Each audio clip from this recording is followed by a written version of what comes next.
మన ప్రభు అయిన యేసుక్రీస్తు వారి శ్రేష్ఠ నామం పేరిట అందరికీ శుభాభివందనాలు. దేవునికి మహిమ కలుగును గాక.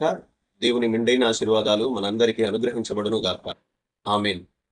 ద్వితీయోపదేశ కాండము 11వ అధ్యాయము 22వ వచనం నుంచి 24వ వచనం వరకు చదువుకుందాం.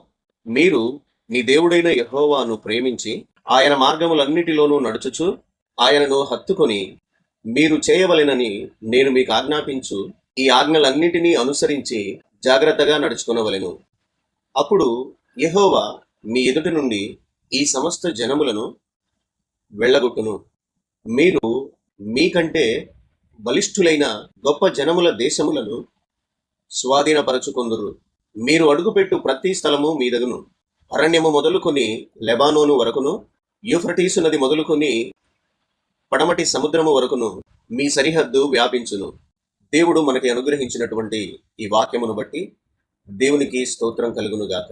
ఆమె దేవుడు ఇశ్రాయేలీల ప్రజలను ఐగుప్తు దేశంలో నుంచి వాగ్దానము చేసినటువంటి కనాను దేశంలోనికి నడిపిస్తూ ఉన్న సందర్భంలో దేవుడు ఇశ్రాయేలీలతో ఈ మాట చెప్పుచున్నాడు. ఈ మాటలను మనము గమనించినప్పుడు విధేయతను కనబరచమని దేవుడు ఇశ్రాయేలీలకు చెప్తున్నట్లుగా మనకి అర్థమవుతుంది. దేవుడు వాగ్దానములను ఇచ్చువాడు. ఆ వాగ్దానాలని మనం స్వతంత్రించుకోవాలి అంటే ఖచ్చితంగా మనము దేవునికి విధేయత చూపవలసిందే. ఈ వాగ్దానాన్ని దేవుడు అబ్రహామునకు ఇచ్చాడు. ఆది కాండము 13వ అధ్యాయము 17వ వచనంలో మనం చూసినప్పుడు ఇలా రాయబడి ఉంది, నీవు లేచి ఈ దేశం యొక్క పొడుగున వెడల్పున సంచరించుము, అది నీకు ఇచ్చేదనని అబ్రాహాముతో చెప్పెను. ఆ వాగ్దానాన్ని పొందుకొనుటకు అబ్రహాము విశ్వాసంతో పాటుగా విధేయత కూడా కనబరిచాడు. దేవుని వాక్యం మనకు తెలియపరుస్తుంది. యాకోబు రాసిన పత్రిక 3వ అధ్యాయము చివరి వచనాన్ని మనం గమనించినప్పుడు క్రియలు లేని విశ్వాసము మృతము అని. అబ్రహాము దేవుని మాట విన్నప్పుడు నమ్మాడు, విశ్వసించాడు. విశ్వసించిన దాని ప్రకారముగా దేవుని ఆజ్ఞలను పాటించాడు, విధేయతను కనబరిచాడు. అబ్రహాము యొక్క ప్రయాణము ఎక్కడికి వెళ్ళాలో తెలియకుండానే ఆరంభమైంది. దేవుడు చెప్పిన వెంటనే విశ్వసించి ఆ మాటలకు విధేయత కనబరిచి అబ్రహాము ప్రయాణం మొదలుపెట్టాడు దేవుడు చూపించినటువంటి ప్రదేశానికి. హెబ్రీయులకు రాసిన పత్రిక 11వ అధ్యాయము 8వ వచనాన్ని మనం చదివినప్పుడు, అబ్రహామును పిలిచినప్పుడు విశ్వాసమును బట్టి ఆ పిలుపుకు లోబడి తాను స్వాస్థ్యముగా పొందనయున్న ప్రదేశమునకు బయలు వెళ్ళెను, మరియు ఎక్కడికి వెళ్ళవలెనో ఎరుగక బయలు వెళ్ళెను అని దేవుని వాక్యం తెలియపరుస్తుంది. దేవుని విశ్వసించటం మాత్రమే కాదు కానీ ఆయన ఆజ్ఞలను గైకొనుటను బట్టి కూడా మనము దేవుని ప్రేమించు వారమై ఉన్నాము. ఆయన ఆజ్ఞలను గైకొనుటయే విధేయత చూపుటై ఉంది. విశ్వాసంతో పాటు విధేయత కూడా దేవుణ్ణి ఎంతగానో మహిమపరుస్తుంది, దేవుణ్ణి ఎంతగానో సంతోషపరుస్తుంది. దేవుడు అబ్రహాము ద్వారా అన్య జనాంగాలకి ఆత్మను గురించిన వాగ్దానము చేశాడు. ఆత్మను గురించిన వాగ్దానము అబ్రహాముకి చేయబడింది అనేటటువంటి విషయాన్ని మనము గలతీయులకు రాసిన పత్రిక 3వ అధ్యాయము 14వ వచనంలో చూడొచ్చు. విధేయత వలన మనము దేవుని యొక్క ఆశీర్వాదాలను పొందుకోగలము. మన ప్రభు అయిన యేసుక్రీస్తు వారు కూడా విధేయతను చూపారు అని దేవుని వాక్యము తెలియపరుస్తుంది. ప్రియ దైవ జనాంగమా, ఈ లోకము సృష్టించబడిన తరువాత మానవుని సృష్టి జరిగింది.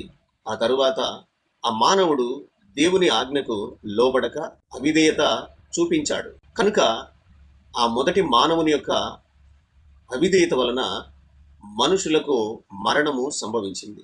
రోమీయులకు రాసిన పత్రిక 5వ అధ్యాయము 19వ వచనం మనం చూసినప్పుడు, ఏలయనగా ఒక మనుషుని అవిధేయత వలన అనేకులు పాపులుగా ఎలాగూ చేయబడిరో అలాగే ఒకని విధేయత వలన అనేకులు నీతిమంతులుగా చేయబడుదురు.